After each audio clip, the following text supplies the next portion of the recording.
wants to tame me. You can't catch me on the run, cause I'm gone, yeah. I blaze trails, set fire to what's behind me. No, I'm never looking back, I'm on the run. I could only ever be what I'm made to be. It feels good when I'm living on the edge. Watch me now, go like thunder, gonna shake the ground. Can't stop me now, I don't give up and I won't back down. I'm a force of nature, can't be contained. I got a lightning running all through my veins. Watch me now, watch me now.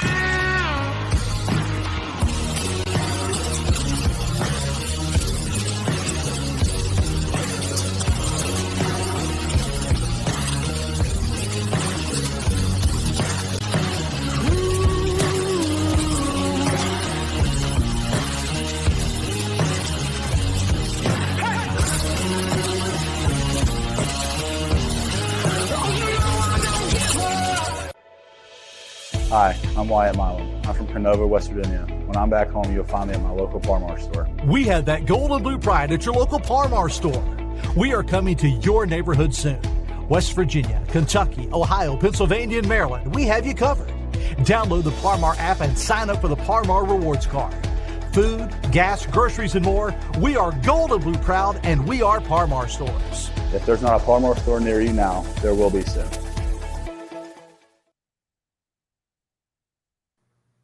And hello and welcome all of you today to the WolfMan's Call. Boy, it's a big and thirsty Thursday. So get on up, get your favorite food, get your favorite beverage, because you know what? Penn State's one more day closer, one more day. Happy Valley, heading up there, beginning of September. It's gonna be on, right? It better be on. Our Mountaineers, our young bloods, the brothers better be ready to go. That's it. Neil Brown and the coaching, they better be ready to be fired up and get it, because there's a lot of things going on, a lot of at stake. We all know what it is. Every day, I'm just saying this, you got to be here strong, man, because that's what it's about. Being strong, being able to overcome challenges, and being at Happy Valley, the first game of the season, is definitely a challenge. Well, everybody, welcome again to the WolfMan's Call, and I'm really proud to be here today because we have something really special. And what that specialty, of course, is this.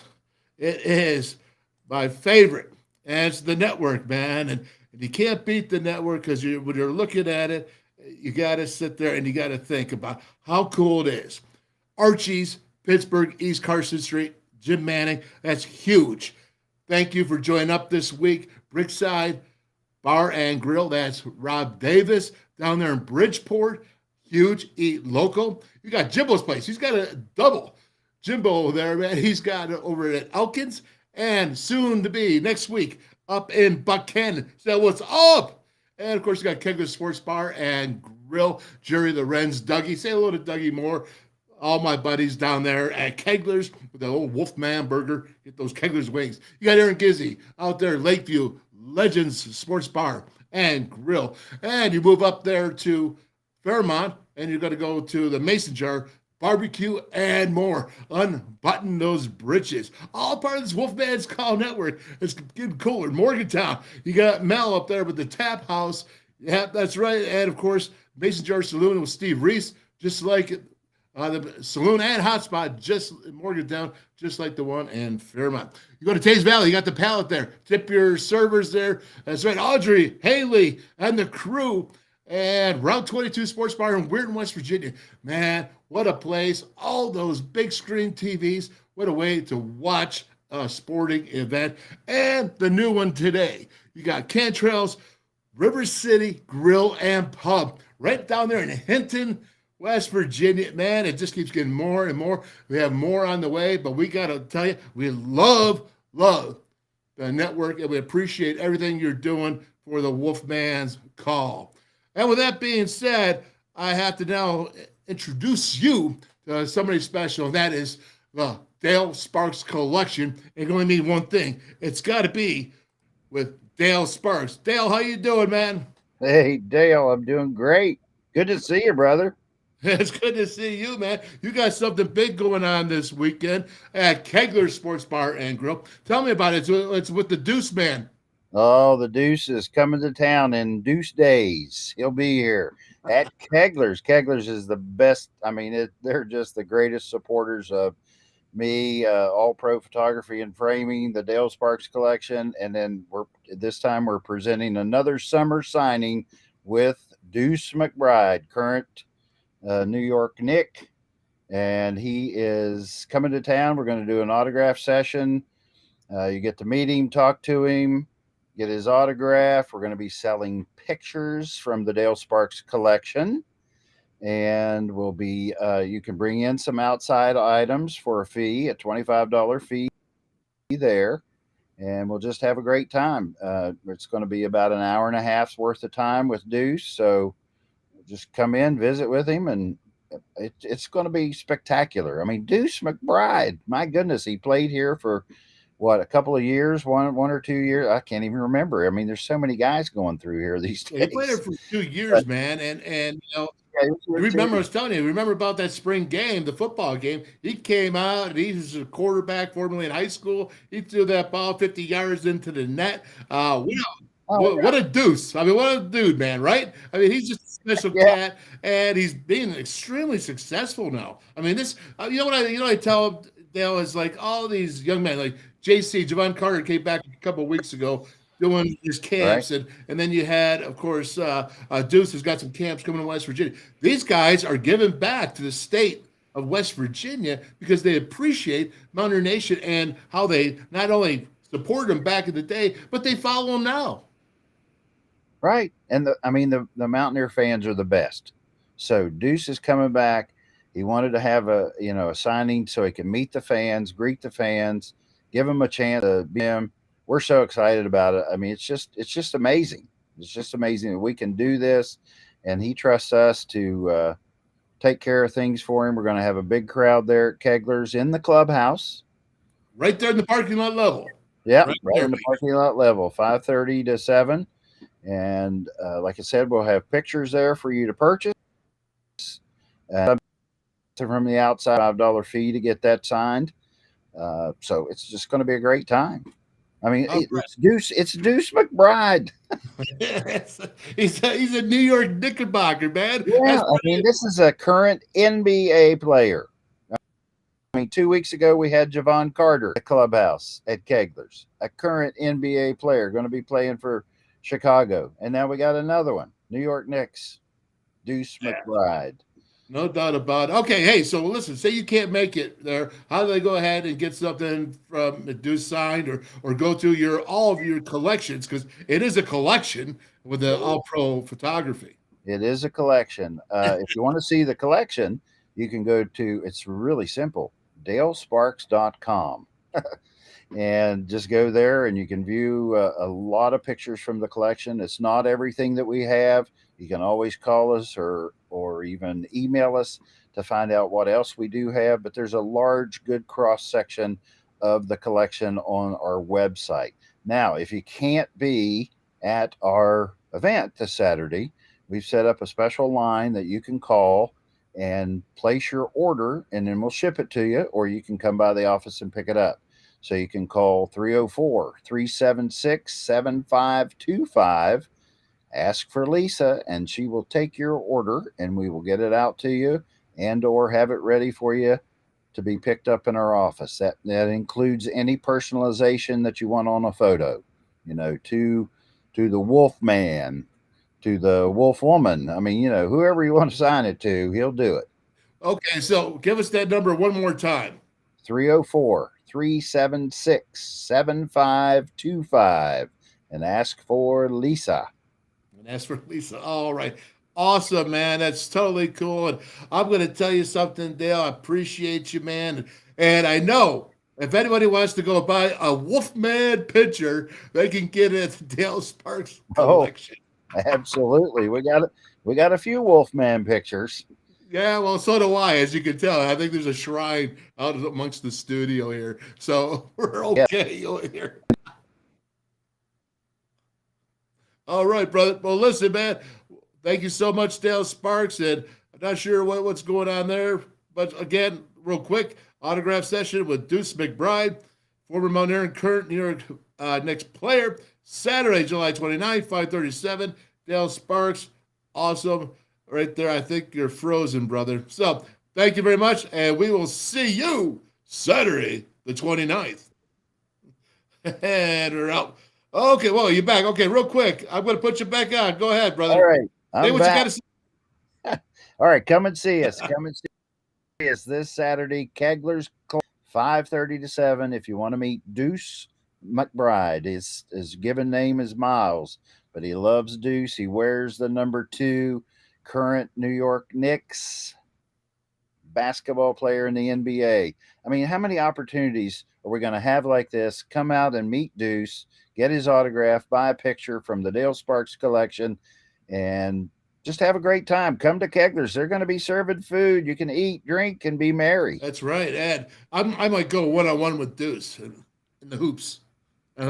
Oh, yeah, that would work out really well.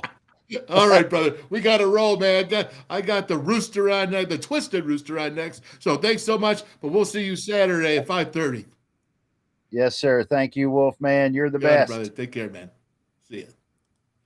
All right. Well, with that being said, like I said, I have someone here in the backstage right now, and his name is Kevin Shuler. And this guy, let me give you a little bit of background here. He is with the Voice of College Football Network. I believe he focuses on the South Carolina Gamecocks down there in Columbia, South Carolina.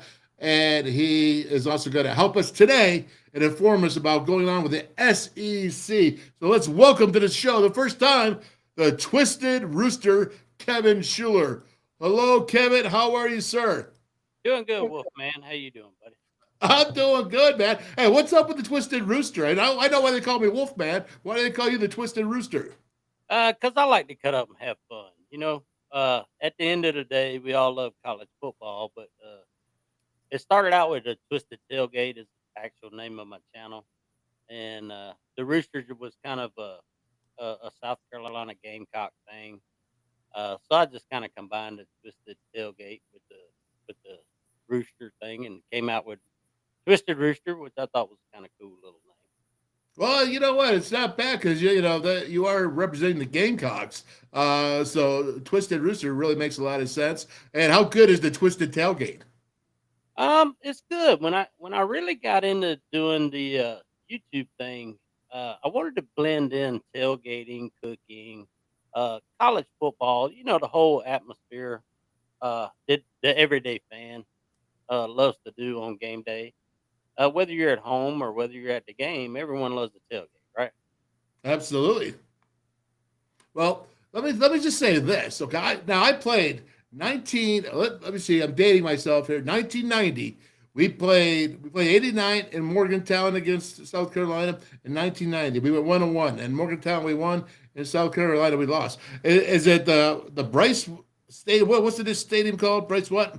Yeah, it's Williams-Brice Stadium.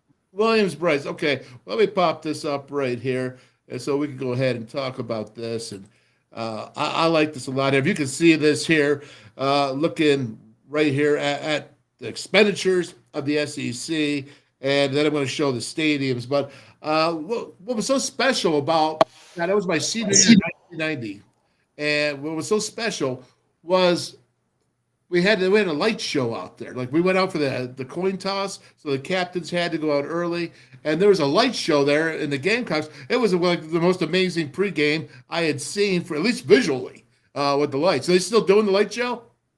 Yeah, they've actually advanced it. Last year they added a lot of LED lights.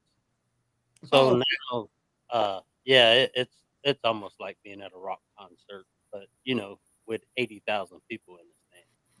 Yeah, there was 80,000 people in the stands, and I remember Coach Nalen was like, "We don't want anyone else to see this," but the captains had to go out for the coin toss, so we had to watch it, and it was a good thing that they didn't watch it because it was pretty mesmerizing. And those Gamecock fans are pretty loyal down there because I remember it was about a 500 club that year, and it was full.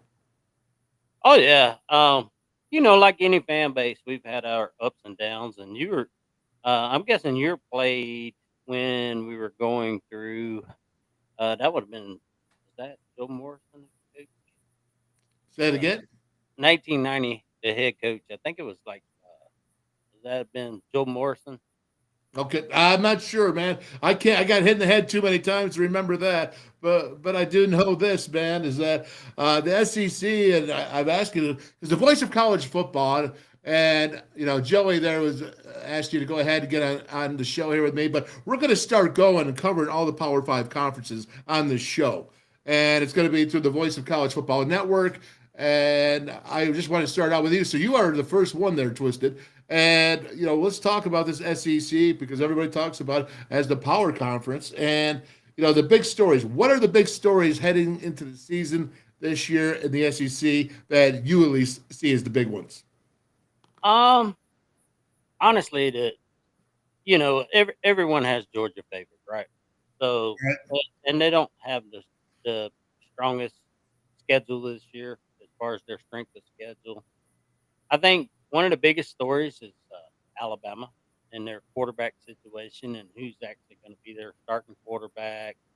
Can they be as successful or go back to the Alabama old by exchanging out coordinators? I think that's one of the big talking stories in the SEC as far as, the SEC is the trash talk. So everyone's all over Nick Saban, but you never bet against Nick Saban, Why would you ever bet against Nick Saban? Honestly, now I'm going to tell you something, Twisted.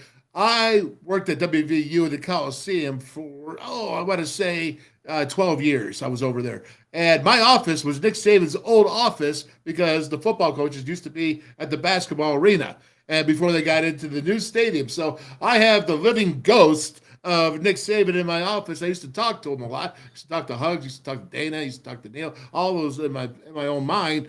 But again, Nick Saban is, I'm telling you what, man, the guy wins wherever he goes. How do you bet against that guy? Well, smart money would never bet against Nick Saban. He is who he is.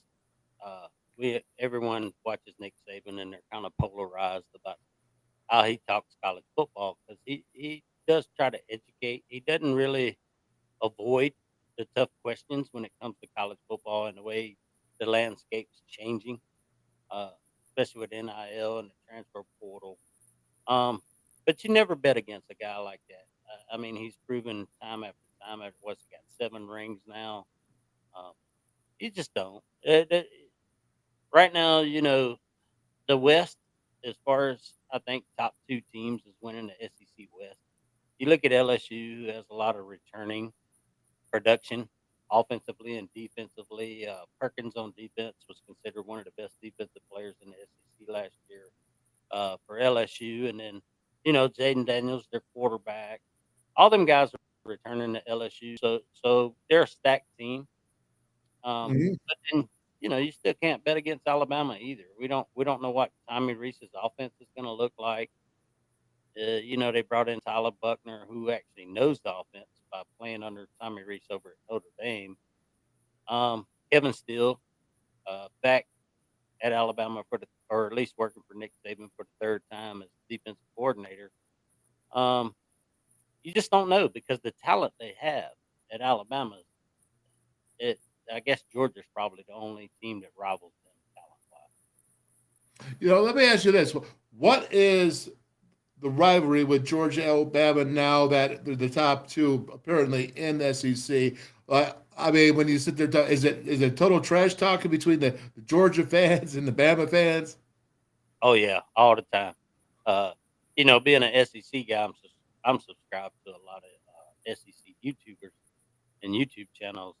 And you just see it. You see the battle in the chat sections and the arguments, and it's fun though. That's football in the South. And if it's not competitive, why? You know what I mean? It's no fun. Like rivalry games. If you're getting beat year after year after year, what's the fun in trash talking? Well, there's no doubt about that. A rivalry has to be competitive. Or it's not very, very fun. But you see that Georgia has, with Kirby Smart, come up and all the connections that are between the 2 of them, with all the respect. But there's 12 other teams in the SEC, And LSU, for one, like I know we lost Jordan Jefferson of West Virginia down there, the nose guard. LSU got a very valuable player in Jordan JJ. So I know that they are looking to strike. Can LSU strike the Georgias and the Alabamas this year? Is it expected or is it a long shot? Well, I think with LSU, and you probably know this about Brian Kelly too, is winning the big game, right? He's always had competitive teams, and he's a great coach. Brian Kelly is. And LSU always gets the talent. They're going to get everyone out of the state of LSU or out of Louisiana. They're going to get a lot of kids out of the state of Texas. So they're already always a very competitive and talented football team. But being a 9-3 team last year going into the SEC championship game, you got to get you got to get over that hump because you're not going to make the SEC championship game this time. You really can't. I think this year he's got an experienced team. Maybe he does get that. You know? Yep. Okay. Well, it's nice. Now, let's not ignore talking about South Carolina Gamecocks before we get into this. Where do the Gamecocks fall in the SEC now? I'm not talking about historically. I'm talking about competitively. Last year they were 8-5. Shane Beamer, the son of Frank Beamer, is the head coach here in his second year. So it seems like there's a lot of good tides, good feelings, maybe. Yeah, I'll tell you, Shane has come in.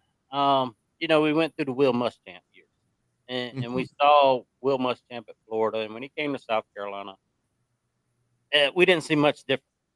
And at South Carolina, we admit it's tougher to recruit to South Carolina than it would be to a team like Florida. So let me stop you, Twisted. Let me stop you. Why is that tougher? Because Columbia seems really nice. But South Carolina's a smaller state. So it's like compared to talented football players in the high school ranks, South Carolina doesn't nearly have the players of the state of Florida. Florida just has built-in advantages when it comes to recruiting. Their success, back through the Spurrier years, the money's there. Florida just has more money than South Carolina, and I don't know why Florida's struggling right now. They really don't have an excuse that I can think of.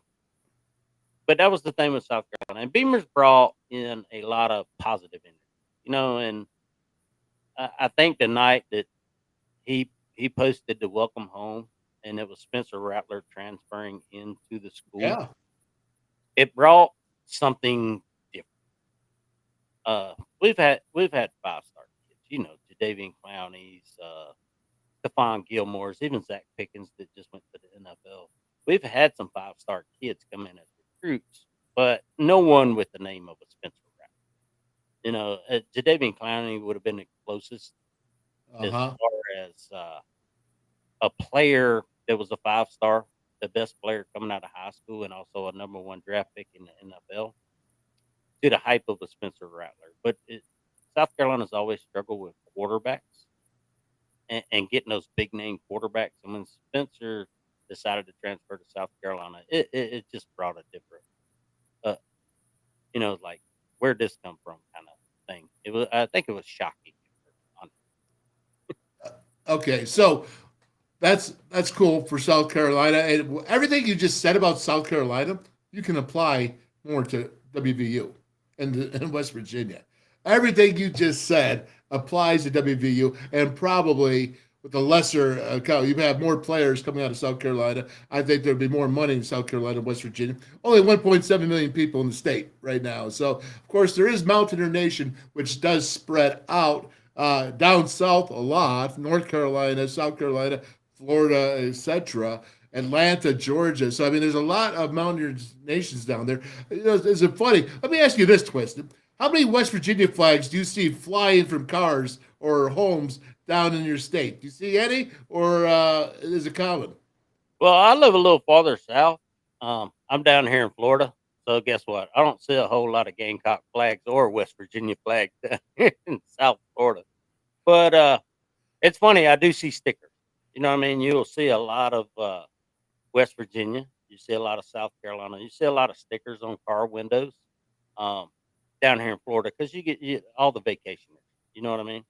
Absolutely. All right, so here we go. Let's update this. Let's take a look here. When you look at the schools here with Texas and Oklahoma coming in, Texas is number one in what they have for revenue. Obviously, they got that whole network coming into the SEC, and Oklahoma is their number 5. So you got 1 and 5 in total expenditures. How is that going to ring out in the SEC? Well, I think Texas will be fine. I think Oklahoma will be fine too. I think Oklahoma, the recruiting is going to be a little different for both these schools. Now Texas is also competing against Texas A&M, who's number 2 there on your list, and they have a selling point at the SEC, but that was an advantage for Texas A&M because they carried that SEC banner. I think those 2 teams may kind of hurt each other when it comes to recruiting because now no one has that advantage of selling a conference. Oklahoma, I think will be fine because of where Oklahoma recruits. They kind of stay a little bit outside of what typically you would think SEC country is as far as recruits. But the game has changed. We know that. With this NIL deal that's come along, Oklahoma has a lot of traditions. They have, well, I guess you consider blue blood status. I think they'll bring in, and I'm actually excited because 2024, South Carolina gets to play Oklahoma, and I think we've played them one time in our history, and we never played Texas. Oh, okay. Yep. I still remember West Virginia, the first time Texas rolled in to the stadium there in Morgantown, West Virginia, and Oklahoma as well. That was pretty cool. I mean, there is some novelty there. There is some enjoyment in the traditional teams come into your place for the first time, or even going out there. So you're going to have to actually go out there and enjoy both Norman and Austin because they're 2 excellent places to view the games. And I'll tell you, Palace on the Prairie, it's tough, man. That is tough out there to win. Oh yeah, but it's something different for SEC fans. Alabama kind of has a tradition of playing Texas, but not a lot of other SEC schools play Texas a lot. Even Texas A&M and Texas stopped playing each other years back after Texas A&M joined the SEC. So it's a different venue, something exciting to see, something new. They'll get the schedule situation worked out after 2024, and I expect the SEC to go to a 9-game schedule. So you're rotating, and you'll play every one within a 4-year period, home and away, which will be a cool thing to see. Absolutely. All right, so let's cap this off for this week. Let me just going into the preseason here. Who are your favorites in each division? Well, yeah, I kind of did it. I did a breakdown of each team and where I thought they would be slotted coming off of SEC Media Days. They always do those votes through the media. The East is pretty easy. It's going to be Georgia. But I still think Georgia has questions too. It depends on how Carson Beck plays his first year. The West, I think, is a little more difficult because you're looking at LSU and Alabama, probably the top 2 picks. But then you got Texas A&M in there who has enough talent, really, to cause a lot of havoc in the West. But like we talked about earlier, I'm not really going to bet against Nick Saban. I don't know if Saban's going to lose years in a row to Brian Kelly. So I actually think it will be Alabama. All right. Let me ask you this. Is Coach Jimbo going to survive? He didn't give me a lot of confidence at SEC Media Days. I watched his interview a couple times, and, the biggest question was, if he can let go of the offense. If he can kind of just let Bobby Petrino run the offense, give up a little bit of his offensive style. And he never answered the question. So I'm a little confused on Jimbo. Talent-wise, Texas A&M is fine. You know what I mean? They got great players. I don't know how that conflict is going to be entities really can go. Coaching these days, you have to be a great CEO as a head coach, and you see it with Nick Sabans and the Kirby Smarts and Dabo Sweeney's and these national championship coaches. Let your coaches coach, right? That's why you hired them. Gotta let your coaches coach. That's why you hired them, and they got to go ahead and do it. Let's take a look here at the stadiums. When you see, Alabama at 100,077, all the way to Vanderbilt down there 40,000. When you look at the stadiums here, well, what's your thoughts on here for the traditions, man? Like Kentucky 61,000 to LSU 102. Ole Miss at 64, Mississippi State 60. Then you go up to Oklahoma is now 80. South Carolina is 80, which I know is hard. In fact, I can remember, do they still have the bushes at the end zone in South Carolina? Yeah, they do. Because I ran through them by accident, and I got a splitter right up my can. All right, guys, I'll always never forget that. Got the splinter and ran through them. I think that was it was just a play that continued on outside, but it was an amazing, amazing place. And looking at these, look at Neyland Stadium there at, almost 102. The tradition is there. When I went to Auburn, I was coaching at West Virginia. We played Auburn, and it was Tommy Tuberville still there. And the traditions of the SEC and South Carolina are absolutely amazing. What makes a game day so cool in the SEC for you? It's what we talked about earlier. It's the tailgating, the atmosphere, the walks that the teams do into the stadium where the fans get really involved with the players before the game. When you watch it on TV, to me, watching the SEC football game, it's just, what's the SEC call it? It just means more. And they're old. You go to a lot of these stadiums. Yeah, they're renovating them. Even South Carolina's doing a lot of renovations to their stadium. There'll probably be less seats, but there'll be nicer seats. Right. I know I was in Athens last week. I went down to Sanford Stadium, and Georgia's making some changes to their stadium also. They're upgrading a lot of these older stadiums, so you probably will lose some capacity as far as people. But it's still, the things they do at these stadiums are great, man. Georgia has it set up where you can there's a bridge, you can walk into the stadium, you can take all the pictures. All right, cool.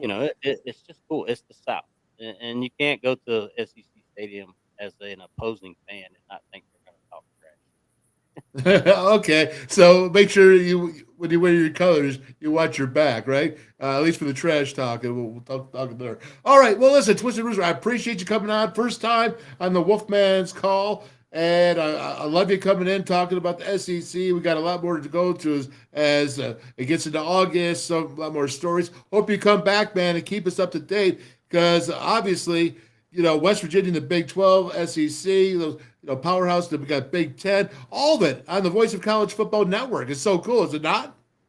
Hey, Wolfman. Yeah. When South Carolina and West Virginia's playing for the national championship at the end of the year this year, we'll definitely do a show, right, brother? You got it, brother. All right, Twisted Rooster. Thank you so much, and God bless you, man, and thanks for coming on. Take care now. All right, you too, buddy. Yeah, man. All right. Okay, well, we got to go ahead, and it's time for that commercial. I'm getting better at my commercials here. I do it once at a time, and let's go ahead and look at it here. Let's go. It's time for Abby Pearson to come on, gymnast for WVU for Parmar Stores, and it's that time. We're halfway through. Release the talk version. Hi, I'm Abby Pearson from Pittsburgh, Pennsylvania, and when I'm back home, you will find me at my local Parmar store. We have that gold and blue pride at your local Parmar store. We are coming to your neighborhood soon. West Virginia, Kentucky, Ohio, Pennsylvania, and Maryland, we have you covered. Download the Parmar app and sign up for the Parmar Rewards Card. Food, gas, groceries, and more, we are gold and blue proud, and we are Parmar Stores. If there's not a Parmar store near you now, there will be soon. And all right, thank you there, Abby. And it's time now. I got a email or text message this morning, and it was from Frank Fear.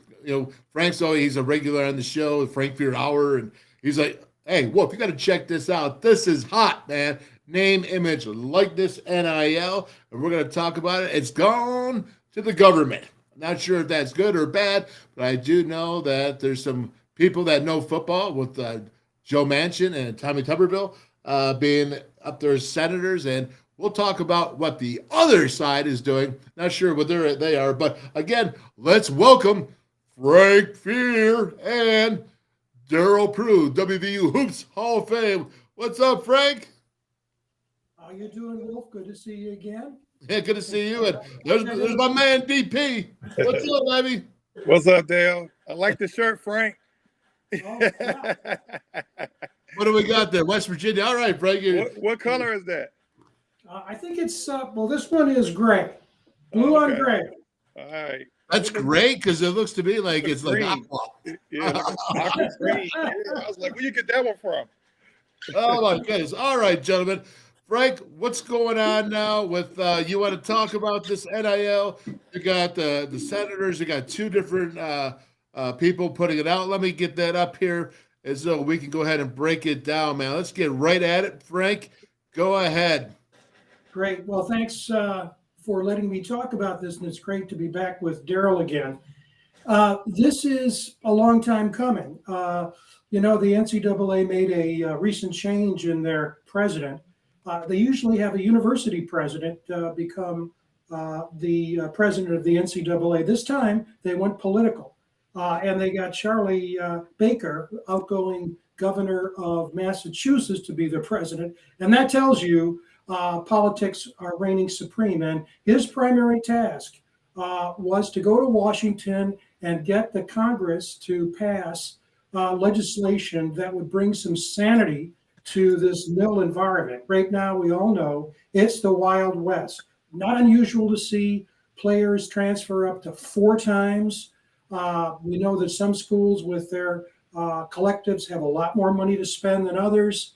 And it's clear that the reason why Baker's going to Washington is the NCAA and the conferences just can't come up with a game plan. And so Baker, I think, is going to be successful. And just this last Thursday, and then yesterday or the day before, we now have 2 legitimate bills, not draft, but legitimate bills before Congress that will go to committee. And I really have confidence that one of these, either in current form, probably modified, will become law at some point. And I think that is something, obviously, the NCAA wants, and something that I think is very good for the sport. Darryl, let me ask you this. You think you got Tommy Tuberville, you got Joe Manchin, both guys have had experiences in major college athletics, whereas you look at the other side of Moran and Bloomenthal and what's the other guy? You say Booker, right? So Booker, yeah. Those are centers. They're going with the outside influence of the NCAA. Where do you fall in this, man? Because what they're trying to do is you have one entity outside, and then you got the other is that at least the institutional control with Tuberville and Manchin. It looks like they're trying to do some kind of antitrust thing, because now it's everybody can't be $1 million player. You know what I mean? I think in the transfer, they lost control. They didn't have no rules. I don't know if they was. I thought before they was going to try to come back with rules, and they trying to blame the president. So they, one I know before they were upset because players couldn't transfer when they was getting messed over. Everybody wanted the kids to get money. Now the kids are getting money. They're getting outrageous money. They're making more than people that have been working for 20, 30 years in 1 year. You know what I mean? So I think now it's come back to slap everybody. So now they're going to the politicians. So the politicians are trying to control the sports. But sometimes the politicians were the ones that was behind the scenes before this became, legal. All right, Frank. So let's go ahead and break it down for us. What one side is saying and the other side is also whining in their actions. Break it down. Yeah. And further background before we get into it, the NCAA did not want this. A couple months ago it was now. Wolf, we talked about how change happens, and one route is the lawsuit. And so we had the O'Bannon lawsuit, former UCLA player, say, hey, wait a minute. The corporations are using our names, our images, our likenesses without compensating us. And he won his lawsuit. And then what happened is the states began to pass nil legislation. Problem is, those states have different regulations. I just looked at this today. 32 states have nil laws in place. Not all 50. 32 do. 18 basically follow very general NCAA guidelines. What's interesting is some of the states in that group of 18 that do not have legislation. West Virginia is one of them. West Virginia came up early with a draft law, but it was never passed. You also have New York, Utah, with a number of major college schools. They're also, and we don't have a law. And Indiana, surprisingly, Indiana doesn't. 18 altogether. So here we are with two major proposals. The one on the left is called the College Athletes Protection and Compensation Act. That's a mouthful. And it was introduced by Cory Booker, who played football at Stanford, Jerry Moran, a Republican from Kansas, and Bloomenthal, who, along with his colleague from Connecticut, Chris Murphy, has been very active in this domain and pushing hard for collegiate reform. Now, the big thing, and you alluded to it, Wolf, is that this group, Booker, Moran, and Bloomenthal, have made a number of proposals, and I think the biggest one is they would establish an independent board outside of the NCAA. The NCAA and the board would not be connected. The independent board, called the College Athletics Corporation, would be established. And then they have very strict rules. And I would say, not only does this CAC, College Athletics Corporation, they're going to be able to not only have oversight, they can investigate and they can penalize. So they have a lot of authority. So let's go down the list of things that they're proposed to do. Athletes have to disclose their nil deals to a school-based athletic department official, almost certainly someone in the athletic director's office. That info will not be made public, and those earning more than $1,000 a year through nil would have to disclose specifications, how much money, for what period, what company they're working for. But again, it would not be made public, but will be given to the school. Agents would have to be reviewed and certified by this corporation, this College Athletes Corporations, and schools would not be able to represent athletes. So there's a separation of the schools in terms of what's happening with the athletes. They're going to collect data, according to this proposal, the schools, but other than that, they really have no responsibility in working with the students. The other thing that's very important, if you go down to in that column, is, and this is in both of these bills, proposed laws, is that forget state laws. The state laws in those 32 states got us to this point, but if either of these pass Congress, then the state laws are superseded. Athletes must be required to take financial literacy courses. That may seem odd, but the pros do that. And also lifestyle development. I'm not sure exactly what that means, and I didn't read closely enough to know. This is another important plank here. It would establish a medical trust fund, which would cover athletes' out-of-pocket expenses for injuries and long-term conditions. Now, if you look at the other column under the Manchin Tuberville, you will see that also has a health insurance for sports-related injuries, but it's capped at 8 years. In the Cory Booker and others proposal, it lasts a lifetime. And it covers, this is really important, it covers CTE injuries, heat-related illnesses, and even sexual assault. And it also gives university medical staff autonomous authority. They're responsible for medical management of the players and also to make return to play decisions. So if a player is injured during a game, it's the medical staff that will make the call unilaterally whether that player can come back in the game. The coaches are taken out of that. Another major plank is athletes can transfer only once. if that transfer occurs out of season and not within 60 days of a season start. So they're bounding that in two ways, guys. That's, I think, really important. You can transfer, but let's stop this. Where am I this year?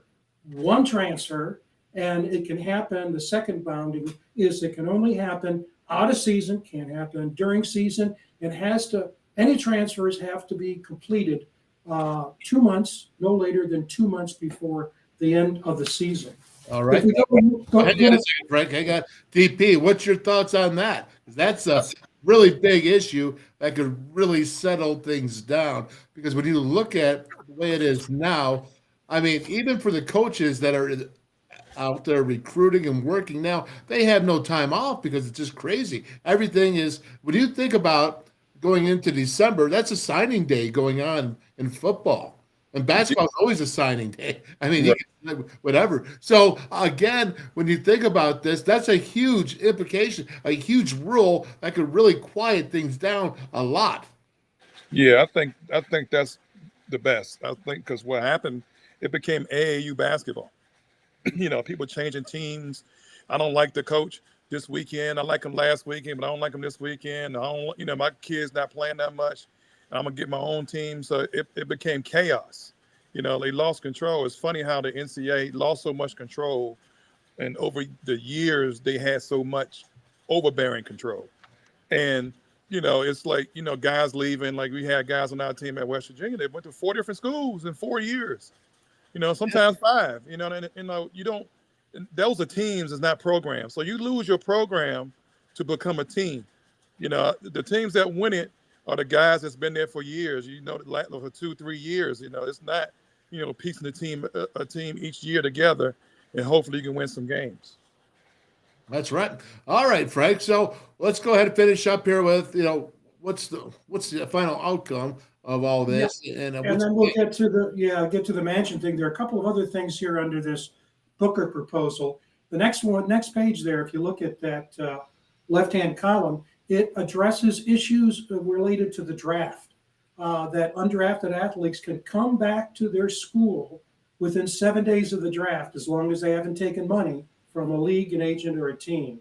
And I mentioned earlier that the CAC, the Athletics Corporation, would have the ability to investigate, et cetera, et cetera.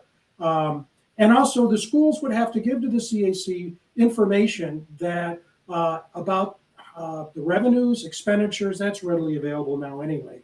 But what's critical, the average number of hours that athletes spend on the sport. One of the things that's similar to both of these proposed laws, these bills, is that neither one says that college athletes are employees. And I think that may be the next step in this. And I think that's why they want to collect average number of hours per week and their academic outcomes. But that's also readily available too. Now, the clincher on this is the note. Just today, this is like 10 hours ago, a professor at Boise State published this by the name of Sam Ehrlich. And I'll read this to you. And it's at the bottom of that right-hand page. Due to constitutional law, a concept called the private non-delegation doctrine, the federal government's power can only be wielded by the federal government, and Congress cannot delegate its authority to a private entity. It tried in 2020 when it tried to pass the Horse Racing Integrity and Safety Authority, private entity that would oversee horse racing. And then this private non-delegation doctrine came up. So there is a legal snafu in the Booker proposal that exists right now. In other words, right now, what Professor Ehrlich is saying is he believes it's unconstitutional. Right. Okay. Now let's get to Manchin and Tuberville. Yeah, this is something you and I have talked about. Others have. Darryl may have been a part of this. Joe was part of the Band of Brothers. He got hurt. He came in 65 and got hurt and ended his career. But he was part of that Band of Brothers from 66 to 70. And we all know Tommy Tuberville, who's now senator from Alabama, but coached all over the place.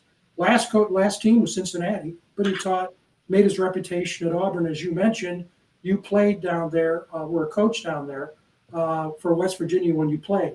Now, the big thing here is a lot of it's similar, but there are big differences. The Manchin Tuberville proposal vests responsibility with the NCAA, okay? No private corporation. So the NCAA basically gets Congress to do their work. It creates a national public registry to record and track nil, which right now exists only in the private sector. And they would have the Federal Trade Commission perform that role. And it would also, Federal Trade Commission would also register agents, would also register the cooperatives, the collectives that are involved, like West Virginia's. That would have to be officially recorded. And it renders illegal any state law that includes revenue sharing. In other words, this is money for the players, period.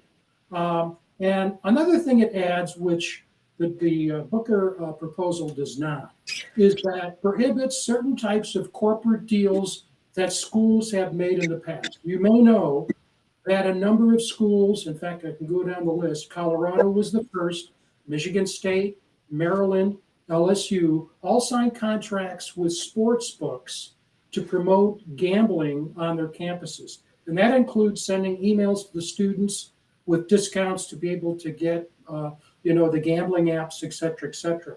To the credit of the sports gambling industry, they have now declared that off bounds. And so a sports book can't make a deal with a university.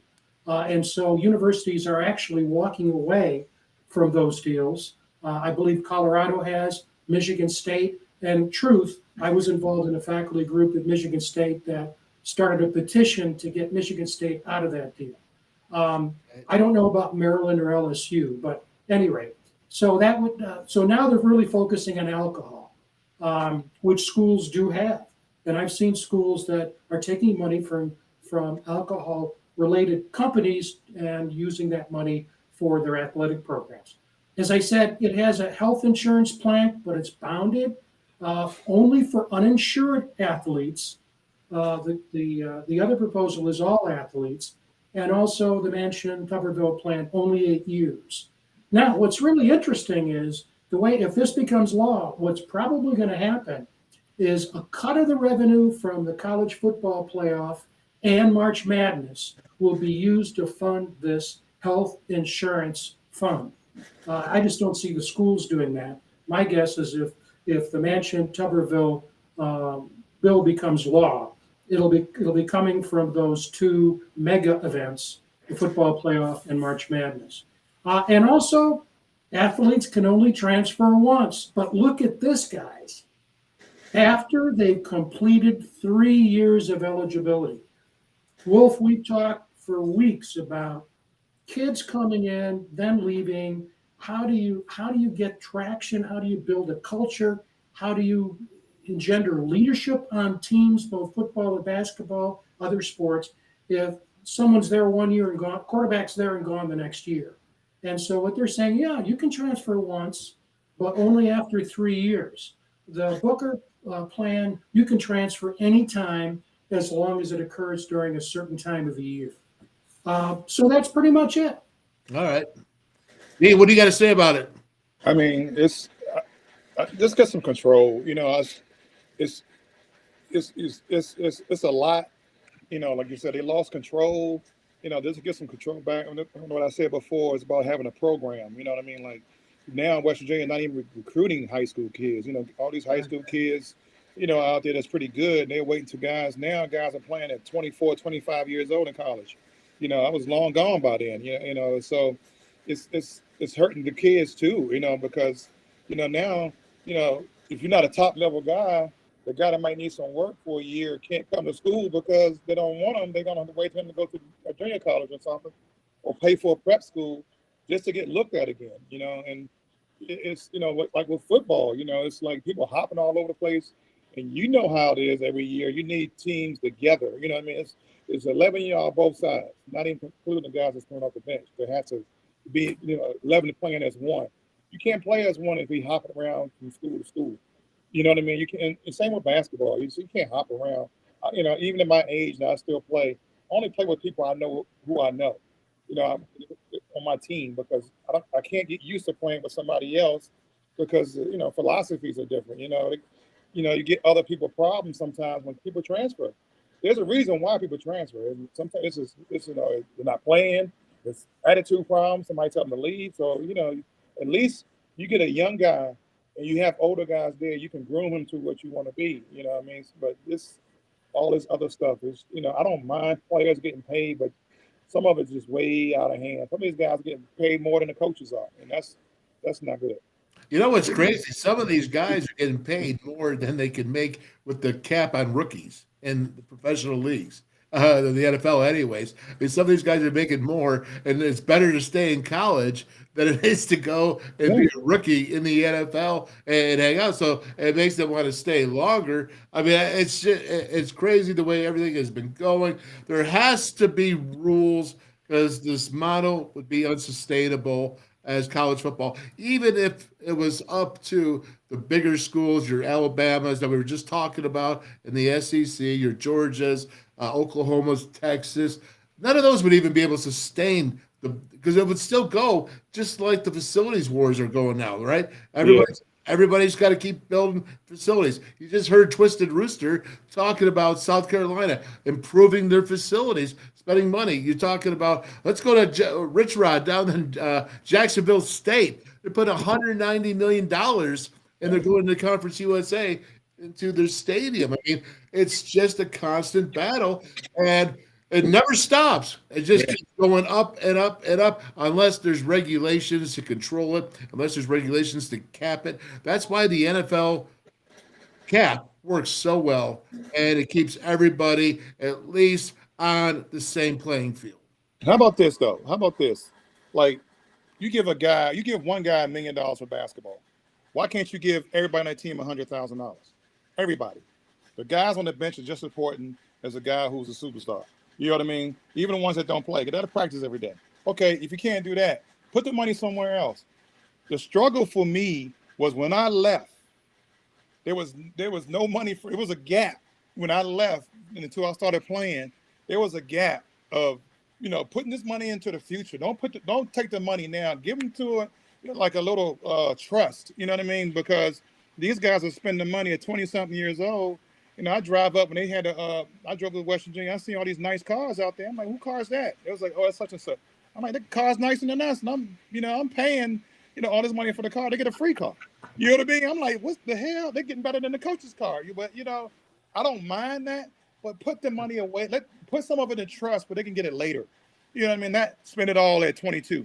Let me tell you something, D. All right, you gotta work your buddy J.R. Toothman better. All right, you gotta go out and get a card from him because obviously you're not working it the right way with that. So, all right, Frank, we're gonna have to go here. We're coming up on the hour. I want to get to Nicco on that, but real quick, let's talk about Big 12. Okay, possibility that Colorado's coming in. Frank, go ahead. Your quick thoughts on it, and where do you think it's going to go?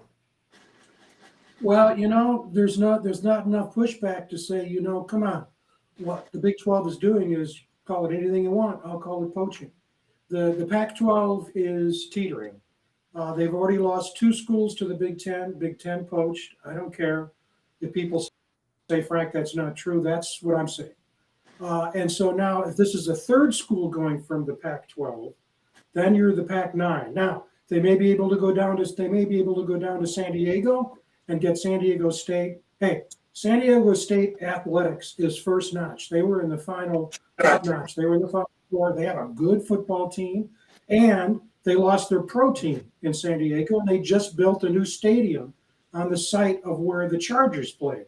So that would be a coup for the Pac-12, and you get the Southern California market, at least part of it back, because you've lost Los Angeles.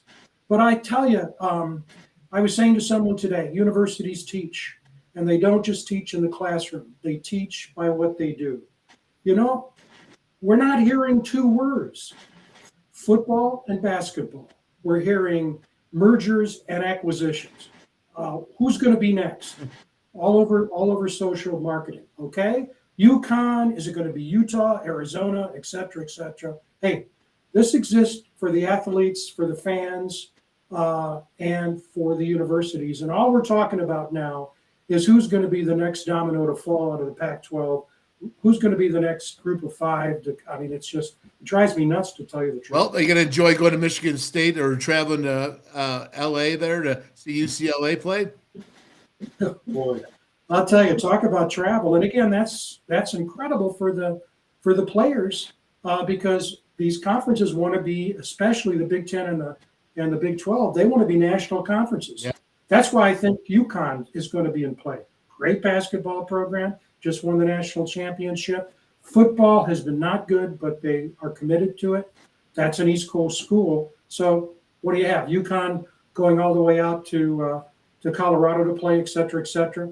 I don't know. I mean, I'm a traditionalist. I'm an old guy. And Yes, you are a traditionalist. I'm not going to talk about old guy or not. I'll let the gray hair talk for itself. DP, I'm going to tell you this. What do you think, man, about this with Colorado? Hey, prime time, Big 12. I mean, there's got to be a little bit of, people saying, hey, it's not so bad. You got to compete with the SEC. We talk about all the big schools there and all the stuff that's going in there. You need as many big schools as you can get. I mean, I don't know if Cincinnati or UCF, well, not UCF or Houston is as big as a Colorado. I don't think so. I mean, I think there's a little. Not right now with Prime being there. I think especially with the football, because the football team is good. Houston's basketball team is really good. They've been Final Four last year. But how many times they've been in the tournament going to the Sweet 16? Not that often. No, the last few years, Coach Houston been doing a good job. I mean, Coach, I forgot his name. He does a great job, and he got a bunch of men. He got a bunch of guys that can really play. So I think he's the program now, and Dana is trying to step his foot in there and try to raise his program up to where the basketball is.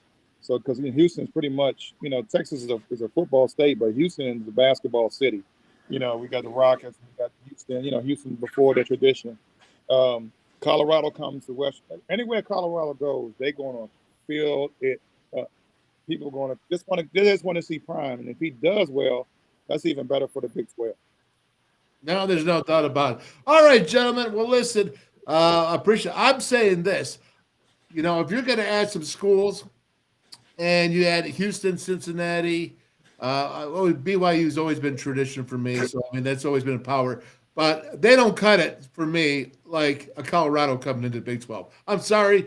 I guess I'm a traditionalist as well. But the big schools have always followed them. In Colorado, the Buffs certainly are, and if you've never experienced a game up there and up there in Golden, man, it's pretty incredible. So I wouldn't mind traveling up there to go watch a football game as well. Even though the Mountaineers last time they were there, they suffered a bit there under Coach Stu. They had a loss on a Thursday night, if you remember that. So, but I don't think they've won since then, Colorado. Honestly, they're not much, anyways, since that game. So, all right, fellas, thanks so much, man. And EP, I got that video we're going to play on Monday for you with the tooth, because I forgot to load it. Oh, that's all good. That's all good. It was fun. All right, brothers. Hey, Frank, thanks so much. NIL. I'm going with the Tommy Tuberville because I like Tommy Tuberville. I like Joe Manchin. I didn't know Cory Booker was Stanford, so I've got to give him kudos for that. I did not realize that. But I'm going to go with the people that have actually been in the institution, know how it works, and I think it still has to stay in the NCAA because anytime you get that independent commission, they're a little bit independent. All right. Thank you, gentlemen. Have a great day. You too. See you later, Frank. Thank you. All right. Well, that's for that. Now, listen, we have Mountaineer Nation. Join the conversation. Do you want to get in or not? See, Timothy Greene. Hey, guys, came in late, but I'm hitting that like button 100. Well, we appreciate that, Timothy. I like to see that very much. Hit that like and keep hitting it all you can. And let's go ahead and jump into this with Chuck Hawley. I think it's next week.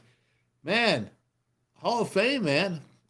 Right there, right? Bob Lilly, we hope to have him come in on the show next week. And he's going to be the presenter for Chuck Hawley. And that's going to be so big. So again, there he is, Chuck Holly getting his coat. There's Scott Holly, his son, watching as they're doing his bust. And you can see right there the Hall of Fame, what they've done. I'll just jack that up real quick. You can see right there what they've done with this right here in his new exhibit, I should say, in the exhibition. And again, it's very cool. Chuck Holly there, Scott Holly.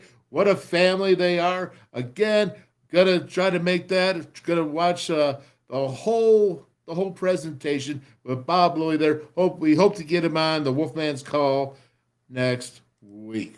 All right, so let's go ahead and move it on here. And we're going to take it on up to Nicco Marchiol. Kind of rhymes here, doesn't it? Yeah, it's not bad. Well, again, now listen. So we've been breaking down Garrett Greene Monday, Tuesday. We did Garrett. Yesterday, we broke down more Nicco because of the way it worked out against Oklahoma State. It was really a great opportunity to watch both quarterbacks, to compare. The problem was it was a cold, rainy day, and a lot of things I think were in play there at the end of the season. Sanders, the quarterback for Oklahoma State, was not playing. Oklahoma State's defense looked like they didn't want to even be out there at times. Sometimes, that I keep telling you, that team, that defense, they go ahead, they want those TFLs, but then they give up big yardage. And this is a big fourth quarter here for Nicco. And I think it's really exciting for Mountaineer Nation to see this, because Garrett Greene, you saw the strengths that he had, and you saw what he needed to get better at. And Nicco is the same way, that he's got all these strengths, and what he needs to get better at is he needs to get that experience going and to understand the offense better, get the rhythm. But again, he came in and played in this game, and he won it. I mean, it was 10-7 when Nicco came in the second or the third quarter, the second half. And Nicco came out just like he did as the Gatorade Player of the Year when he went and he beat those teams in comebacks. And I'm not saying he's the comeback king, but you want a guy, the strength about Nicco is you want a guy that can go ahead and finish a game and be successful while finishing a game. It's called a special quality it's a winner leadership. And there's a reason why that he was a very, very highly recruited quarterback. And I just want to make sure this battle is going to go on. It's going to be all August. May the best man win. Garrett Greene, Nicco Marchiol, best young blood, whatever. I think you can use them both. I think that there's opportunities outside a quarterback spot for Garrett Greene. I think there's opportunities having both on the field. I think this offense could be very creative because I think Garrett Greene could bring so much to the table. And to have both of them out there, it would make West Virginia's offense better. And I'm not saying switching quarterbacks all the time. It's not what I'm trying to get at. I'm trying to say is you can go ahead and use them both effectively. And what I see is with Nicco is a whole world of potential. He's just a pup. We call him young pups. He was a true freshman last year. He beat Oklahoma State. They had a 14-game home winning streak. Now, I know the defense looked like they did not want to play. I understand that. But they played poorly, undisciplined. And it was raining. It was so cold, so bitter. And the elements were there. But again, he did it. Just like Garrett Greene did it at Oklahoma, against Oklahoma, and beat them. Nicco did it at Oklahoma State. Okay, so again, you're looking at it, and you're critiquing, and you have to be fair. You have to be fair, and you have to say, this is truth. Because the Wolfman's Call, there's always truth in the call, because I don't know any other way to go about it. So as I'm going to break this down, keep that in mind. I'm not favoring anyone, but I'm telling you the things that I like and the things that I don't like, or maybe can get better at. How about that? We'll say you can get better at and improve. And we've talked to Coach Pruitt this week. We've talked to so many. You talked to David Duck Riley. Yesterday we talked to him. And all these men of wisdom, of coaching, and they're saying the same things. And that's what I'm trying to relay to all of you through this show, because I think it's that important. And let's go ahead and start breaking it down. So basically, we're going to start out here. This series is 1st and 10, and you're going to see with this, it's 12 personnel. You got a tight end on both sides, one tight ends and a 1-by-1 hip pocket of the right tackle to the offense, and you have 2 receivers up top. We're going to move on over. We're going to swing the tailback over to the weak side, or not the strength. And let's see what happens here. Nicco's going to get the ball. And he comes off. He's going to hand it off. Well, I tell you, we all know that Jalen, he was running the ball. This is not bad. How many guys are in the box? You're looking at 4, 6, possibly with 7 right here. This guy hanging right in between.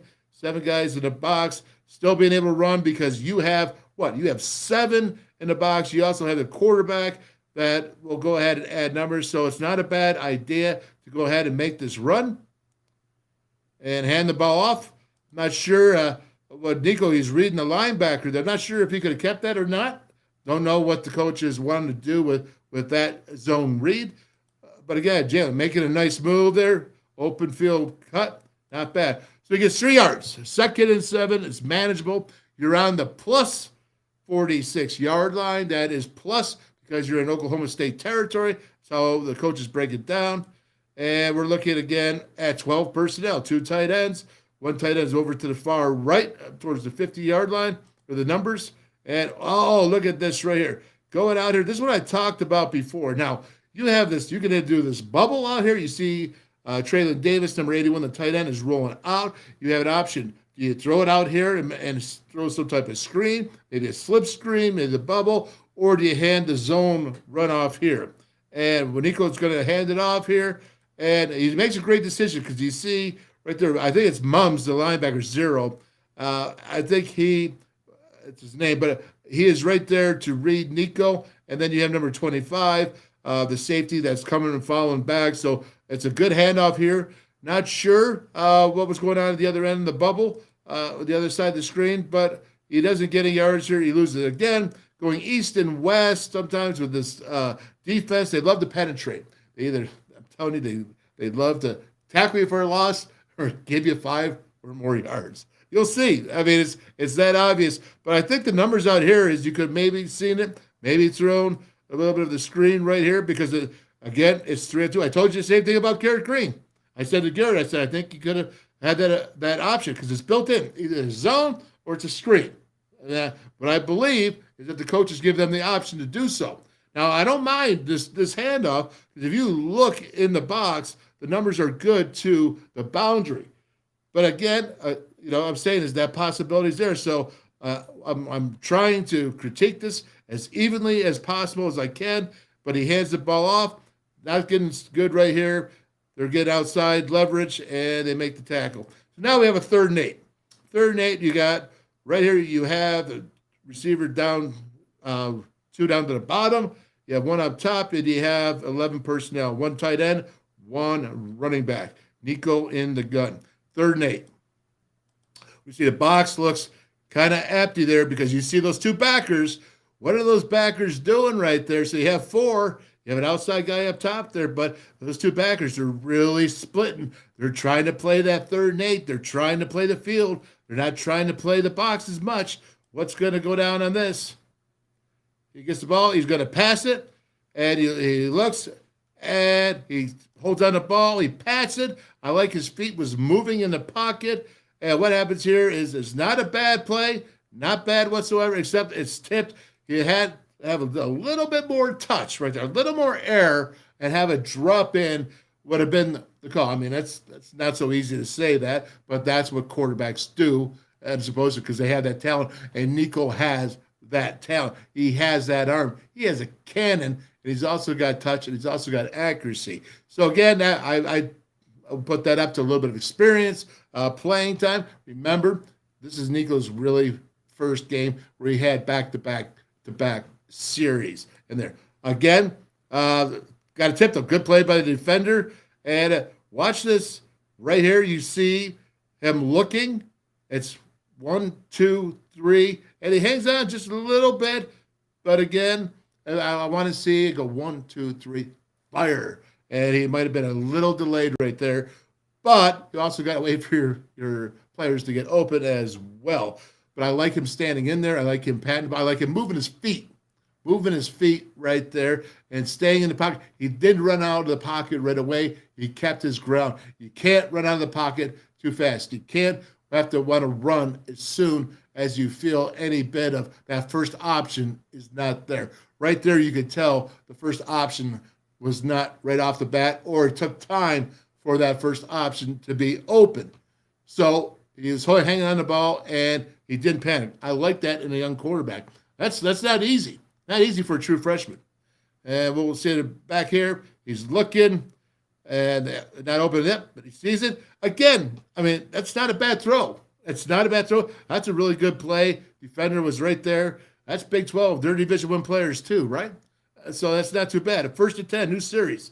And let's take a look. You got a receiver up top. And we're looking here, 11 personnel, 1 tight end, 1 running back. You call it H-back, whatever you want to call it. It is TD in there, Treon Davis. Oh, I love the motion. I really love the game plan that Neil Brown came up with, head coach. I love the game plan. And you see that? Okay, this is the guard H, or guard tight end counter right here. You're going to see Nicco. It's 3rd and 8, right? Not bad. This is a run against this defense of Oklahoma State, but it was right there. Check this out. Again, look at the linebackers. I mean, if I'm quarterback and I'm seeing 4 defensive linemen and everybody else is outside, I have 5 offensive linemen. I have a tight end in there in a 1-by-1. I have myself as the quarterback to add the numbers to the box, and they're playing this like it's, a pass. What's to do? Call run play. Not so bad. Not so bad. Watch the offensive. Oh, do you see Zach Frazier pulling out there? Zach Frazier pulling out and leading. I forgot about that. I got to love that right there.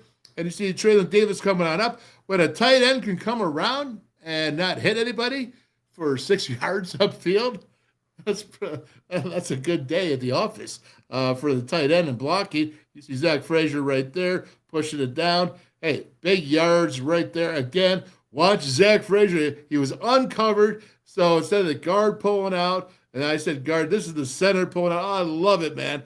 Oh, remember the Frazier flip? And look at TD coming around. What a youngster. He's going to be special this year. I didn't put him on the closing credentials for nothing. I think he's going to be special. Also got a couple other tight ends, Cole Taylor in there. So now it's 2nd and 1, right? 2nd and 1. And let's check out what happens. Again, motion. You're taking TD, put him across. You're seeing what's going on, the shifting of the defense. Look at that. They're playing a 3 with Mumser, the linebacker. He's almost up on the line of scrimmage. He's in 2-point. But again, I don't think that's very fundamental right there. So you got the orbit return with Sam James. And he's going to go ahead. He's going to hand the ball off. Oh, look at that. Now, where did that go? That went right up where I just said you had a guy, the linebacker, playing a 3 technique in the line of scrimmage in a 2-point stance. Say, what? There you go. That's why you have a defensive lineman in a 3-point being anchored, like a Mike Fox or anyone you want to think of that's 280, 290, 300 pounds. But instead of a linebacker there. I don't think that works well. Look at the run you see here. Good running at the end. Appreciate that. Offensive lineman running downfield. Look at it again. There you go. Coming up. Oh, look at that. He gets swallowed up. Look at the hole. That's your 3 technique. That's a linebacker 3 technique. The lineman just took him and swallowed him. And look at the hole right there. That's not defense. That's not gap control. That's not quality defense. Please, go ahead. Put up a linebacker to go 3 technique. I mean, any day. I'll still kick his can. There you go. All right. We'll finish this off. I hope I don't have one more. Maybe I do. We'll see. Yep, there you go. Once again, look at Zach Frazier just pushing his guy out of the way. Look at the hole right here. Patience by Jalen Anderson. Patience is running. He's already had over 250-yard strikes for touchdowns in his game. He's got his field going. He's got his jibe going. And, again, another reason besides C.J. Donaldson why the running backs are so good. Sure to miss Tony, but I know he's going to be okay wherever he's at. I think he's at Houston. So now we move to a 1st and 10 sidebar. You have 11 personnel once again. You got 2 receivers up top outside the numbers. You got the 1-by-1 TD, Treylon Davis in the hip First and 10 is good. Hey, time is running now. This is, again, so now it's 21-19. I should have probably set this up, but I'm so used to doing the whole game. But this is fourth quarter. This is running it down here. And so they're right now on the 36-yard line. And plus 36-yard line. And you see Nicco is moving this team. And it's first and 10. And, the offensive line is doing a good job of pushing. And so far that this offense is taking care. That goes back to Neil Brown. That's a good job. That this game, I really believe, if it didn't save Neil Brown's job, it was a huge reinforcement. The way that these young guys played for him, I think that showed a lot for him. And if your guys will play for you that hard and not quit at 3-7, what they were, then I think that's important as well. Got to be pointed out. The truth is always got to be pointed out, whether you like it or not. So you see this here, he's going to hand the ball off. I think it's a good idea to hand that ball off, but I think that maybe he could have done something on the other side. But it's first and 10. It's late in the game. He's going to run. He's going to get 3 yards. You can't say that's a bad play. 3 yards. Not bad whatsoever. He hands it off. He shouldn't have. It was a good read by Nicco. Not bad. Once again, as I wonder if you can go ahead and do something with the slip screen here. You got some yardage right there with the block. But again, why risk it? Fourth quarter, it's raining out. It's cold.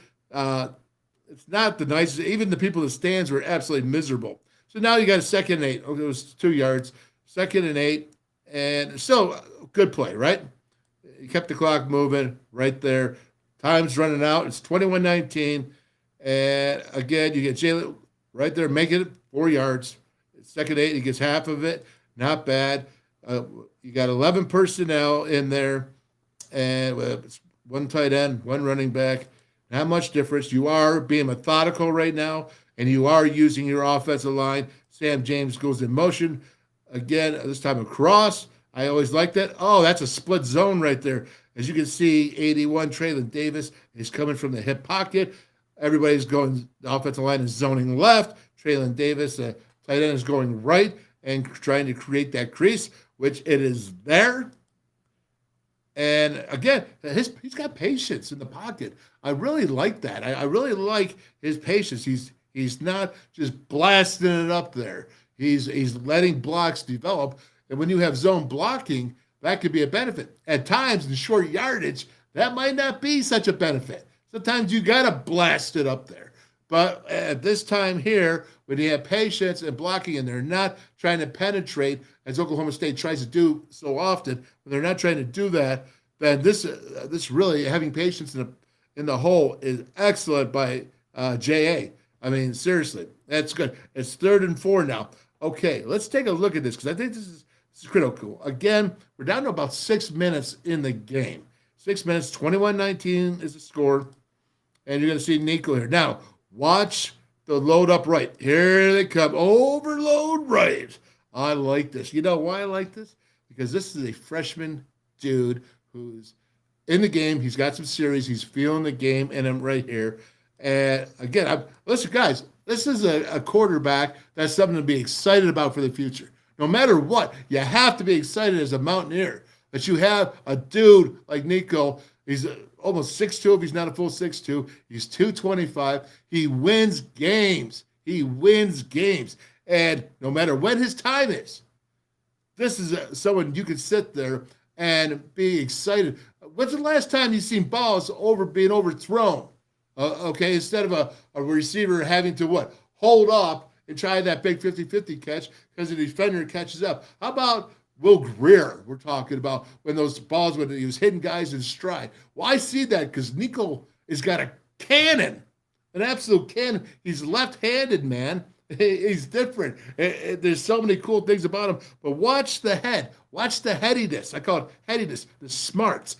All right, watch overload right. This is 3rd and 4. Now, look at Oklahoma State. They're overloading right, thinking he's going to come up here. And what's he going to do? He's going to take it. Oh, it's a quarterback draw. He's taking it right off the bat. They thought they had the swing pass because of being safe because Nicco's a freshman. But they're going to run. But what does he do? He doesn't run to the right. He doesn't panic. He goes ahead, and he hits it to the left. 3rd and 4. He gets 6. He gets 6. Watch the blocking. Look at that overload right. Overload right. Well, let's go left. You got to love it. Let's go left, man. Right there. You open it up. Good job, offensive line. Right there, coming up, Brandon Yates. Nice peel off to make sure no one comes in from the backside. Good job, Brandon Yates in the offensive line. It's a first down. Critical, critical, critical. And he actually sells the swing pass to Anderson. It does a good job, Nicco, because they're all going after it, and he runs to the left. Hey, that's just a heady play in a situation where it's good to be heady. Good to be heady, because if young guys, they'll follow. They'll run right up the center's can. I mean, I've seen young guys right up the center's can because they're not used to being in the game situation. And it happens. And it actually, one time, you saw it happen to both Garrett and Nicco in this game. But as you see, as the game goes along, Nicco does feel more comfortable, which is what you always want a quarterback to get into. So right now you're seeing basically it's back to 11 personnel. Traylon Davis is probably tired. He's still probably tired from this game, all the motions. He's going to hand it up there. See, oh, there you go. Now look at this. All right. And when I tell you, it's TFL 5 or more. Tackle for loss or 5 or more. That's what it is. I'll get 5 or more against Oklahoma State, or they're going to get me for TFL. Wow, it's just so unsound. And I definitely want to do this. And we'll continue right here. Watch the motion again. And I love it. I keep saying it. I love the motions. This is how you help a young quarterback out, showing them the defense. They have to react. But look at the penetration. Not good. Not good offensive line. Not a great call. I think they could do better. 2nd and 11. Here comes the motion once again. It's orbit return with Sam James. It's got to be. It's a guard. H. Counter, quarterback counter. It's got to be, right? There he goes. Look at that. Not bad. He's a runner. Yep, he's a runner. Quarterback. Now you got 2 quarterbacks. 2 quarterbacks that are runners. Garrett Greene, Nicco Marchiol. It doesn't matter. Whoever you're game planning against, you better game plan against a quarterback that likes to run. Good job right there with Nicco. It was 2nd and 11. I think he got 9 or 10. And we'll see what he got here. Again, check this out. You saw Zach Frazier pulling the last time. This time, Zach Frazier, the center, is covered by the defensive lineman, and the left guard was not. So the left guard is pulling out. And here comes the tight end. And again, they hooked him right in it. Good job. That's Thomas Remack, the left guard. He hooked him there because if the defensive lineman sits and goes inside, you're taught to go ahead and hook him. If the defensive lineman, the end, sits outside and he's doing his job, is outside contain, well, then you kick him out. And there's hopefully a crease through there. Well, look at Thomas Remack. He's hooking him. That's an experience right there that is not easy for offensive linemen. Again, that is cool. I like it, and I like that young buck. And you see this here. But where's the outside contain? I mean, this coordinator is making $500,000, $600,000, $700,000. Where's the outside contain, man? Oh my gosh, you're kidding me. Look at the shoulder down. There, Nicco Marchiol put his shoulder down, man. He's a tough kid. 2-time state wrestling champ. 2-time. What quarterbacks are state wrestling champs? Not many. Left-handers. Oh, he's a winner. Look at the box right here. You got numbers 1, 2, 3, 4, 5, 6. Right up there, or 7, right in the box. And look, again, they got the linebacker as a 3 technique. Woo. 2 point. What are you doing? What's going on with that? Oh, and you see the Frazier crossbar stopped the blitzer coming through in the back. Zach Frazier. Oh my gosh. That's funny. Good stuff. Mountaineers moving on down. Nicco moving them. Good job. Good job by the offensive lineman. Here's not what I don't like this. Here we go, east and west again. It's 3rd and 2. How about this? This is a penetrating defense, right? I tell you, it's either tackle for a loss or it's 5 or more yards. And you have 1, 2, 3, 4, 5, 6, 7. You got 8 in the box. Why not just attack, north and south? But what do you got to do? You got to sit here and you got to go east and west, I think. There you go. See, don't dance around. 3rd and 2. Now, look, what a great game that young back had. What a great game. Right there, I say, listen, don't dance. 3rd and 2. Don't dance. Get in the hole. Get up there. Put your shoulder pads, your head right behind the butt of your offensive guard and your center or guard and tackle, whatever it is. Get in the hole. Get that first down. Because now what do? You got to kick the field goal, and instead of scoring a touchdown to go up by more than 7, you have to go up by 5, right? It is 21-19, and now it's going to be 24-19 with the field goal. Again, there you go. That's the end of the series. They kicked the field goal. Now it is 24-19. It's 1st and 10, 150 in the 4th. This right here coming out, they're at the minus 28-yard line, WVUs. And it's 150. And let's take a look. Go to, once again, motion. Whew. A lot of running back and forth there. Going to try this again. This time they penetrate. They get Nicco's feet. Got to go ahead and try. Not a bad play. I don't mind it. They are coming. You knew they're coming. Again, you're just trying to run the clock out. There's a minute 50 left here. Let's watch the penetrations coming through. Tight end is going to miss, and he's going to miss the block, and that's going to let the penetration get through there. Again, it's a TFL or 5 or more. 2nd and 12, TFL or 5 and more.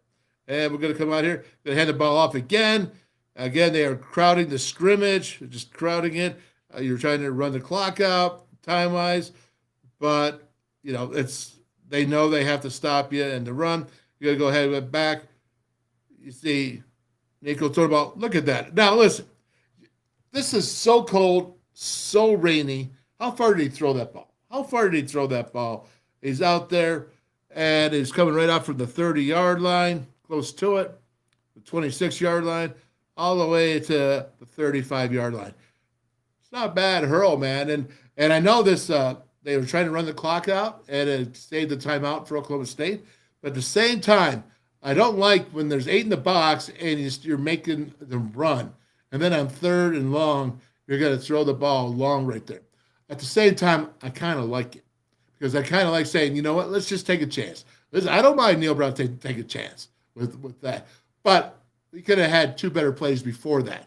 And 3rd and long, okay, you want it. I mean, there's nothing wrong with sending and going to bomb to BFW, Bridgeport, Weirton. So there's no problem whatsoever with that. But I would have liked more creative 2 plays than up the middle. And you see, fired off the ball. He's got a cannon. This is good. This is exciting. This is right here. You got to enjoy it. And that's it. And go ahead. I got excited. I clicked it right off the bat. Again, that's pretty darn good. And let's go ahead and let's call this off and get it going. All right. So let's go ahead and finish this off. This is Thursday. I didn't get to show you my videos videos of the week that I like. Maybe I'll double up on that on Monday. We have some cool stuff coming next week. Some great guests. I mean, if you haven't enjoyed the guests on here, you haven't really been watching them because we've had some really, really special guests this week. The network is absolutely going big. I love the network. And let's go ahead and pop that up with the network right in there and open this up because I want to show it again because I appreciate it so much, and I think it's that important. So let's go ahead and see if we can't jump that up. There we go. Let's get it up there. The network and what we're looking at here. So again, we start out with Archies in Pittsburgh, East Carson Street, right? Pittsburgh, all right in enemy territory. They got Jim Manning right there. Brickside Bar and Grill, Rob Davis. Eat local, and he's got over 30 different kinds of beer on tap. And then you head right into Jimbo's Places, Elkins and West Virginia. And good guys, man. Jimmy, he's a good guy there. And we go up to Morgantown and go to Kegler's and Kegler Sports Bar. Dougie Moore, Jerry Lorenz, Greg Lorenz. I mean, all the guys special. It's a great headquarters in Morgantown for WVU. And you go to Legends in Cheat Lake out there with Aaron Gizzy, the Golf Pro Gizzy, man. Still amazing. great dude, and Legend Sports Bar and Grill out there at Lakeview. You go headed to Fairmont. You got Steve Reese there with the Mason Jar, barbecue, and more. Did you see the pictures of the barbecue? Oh, and of course, he's in Morgantown as well with the Mason Jar Saloon and Hot Spot. Say, what's up, Steve? And of course, Mel, one of my favorites there, Melissa, at the Tap House. Right there, right next to all the school, the settings, the dormitories. You can't go wrong. Got a right on top of a Parmar stores, our big sponsor, obviously. And then you have the Pallet over there with you got Audrey Haley, the team, and they got their big trivia nights every week there where you get some serious trivia. People take it serious. They're a lot smarter than I am. Certainly a lot smarter than a man named Reno. And then you have Route 22 Sports Bar in Weirton, West Virginia, all part of the Sports Network.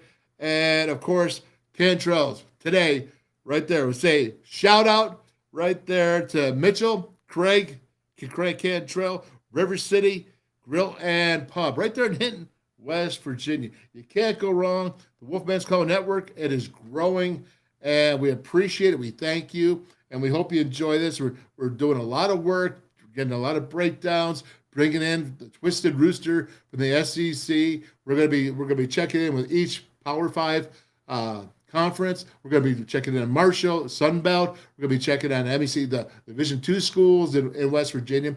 And we're going to be also checking on the high schools here. So all this season, we are going to be going all over the place. We're focusing, of course, on WVU, but we're still going to be giving you taste and information so that we don't remain stagnant. We continue to be the voice of college football, and we continue to do our job. All right, my friends, with all that being said, it is time now.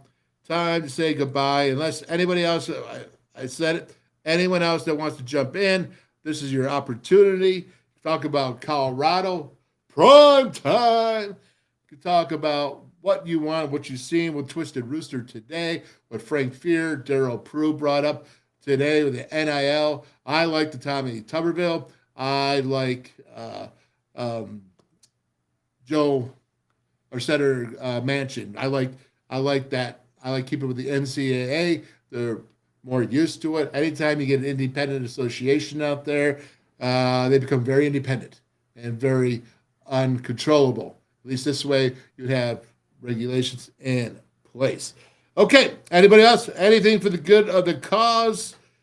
This is Frank cleared the political agenda up. All right, Pod Bessick, you said that about Frank Fear.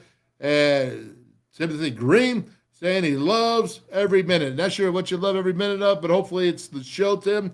And I think we had a great day with everybody. So with that being said, I guess it's time. Nobody's coming in. It's the last chance, but nobody's coming in. So we're going to go ahead. When I talk about TD, I told you, Traylon Davis, you saw him motioning every play during Oklahoma State. And to sum it up, man, I think I like our quarterbacks. I like our future. And if you go ahead and develop them the way they properly should, then Mountaineers will not be 14th, according to Heartland College Sports, in quarterback situations. Personal joke from yesterday. All right. Take care, everybody. Have a great day. Have a great night. We'll see you on Monday. Hi, I'm Traylon Davis. I'm from Jackson, Ohio, and when I'm back home, you will find me at my local Parmar store. We have that gold and blue pride at your local Parmar store. We are coming to your neighborhood soon. West Virginia, Kentucky, Ohio, Pennsylvania, and Maryland, we have you covered. Download the Parmar app and sign up for the Parmar Rewards Card. Food, gas, groceries, and more, we are gold and blue proud, and we are Parmar stores. If there's not a Parmar store near you now, there will be soon. Stationers, #1 office supplier in West Virginia. Always in stock.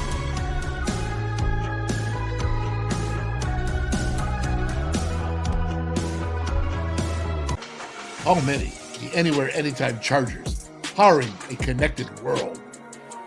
Never buy AA batteries again. Rechargeable 500 times plus. Paul Mini AA USB lithium battery, as easy to charge as your cell phone. sustainable energy. Stay charged. Go green, save green. Feel the power of Paw. Order now at pawmini.com.